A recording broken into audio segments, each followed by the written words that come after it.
So there's only so much time in a weekend, but thankfully I did manage to make it to the last day and the last moments of the Mid-America Ford and Shelby Nationals in Tulsa.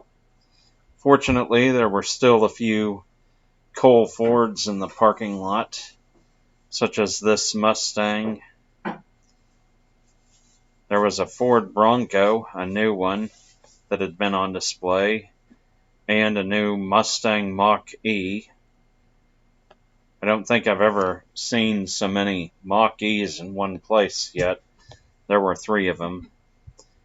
And I didn't see any Mustang 2s at the time, but I did see this 1973 Mustang, the last year before the Mustang 2.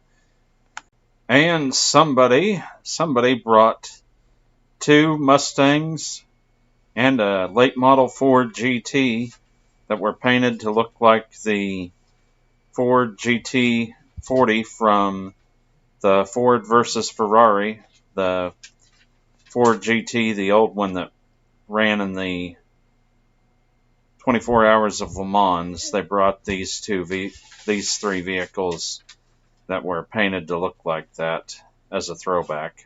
Yeah, I don't mind saying, in my opinion, this was a group of 3 impressive cars. Probably also a group of 3 very expensive cars.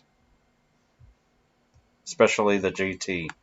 Now check this out. I got to observe the loading of a Mustang onto the upper level of a car hauling trailer from a distance. First, they got to drive it onto this ramp, and then they lift up the ramp, and then from the ramp, a driver gets in and actually has to drive it inside the trailer.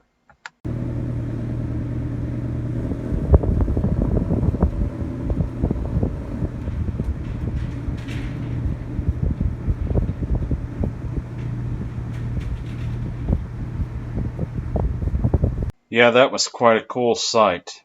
By the way, it was very hot in Tulsa Sunday morning, so I can understand why some drivers tried to park their vehicles in the shade, like this Ford Starliner. That was a pretty car.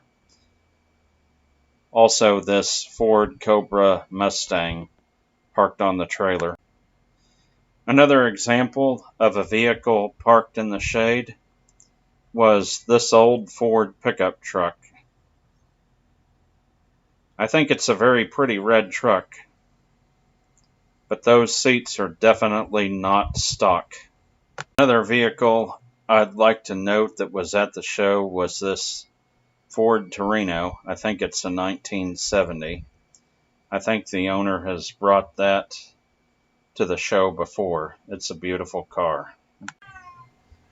Well, I don't know if you can hear my cat meowing in the background, but I guess I'm going to go ahead and wrap up this video. Let me show you some footage of a couple of cars in motion, and then we'll call it a day. Thank you for watching.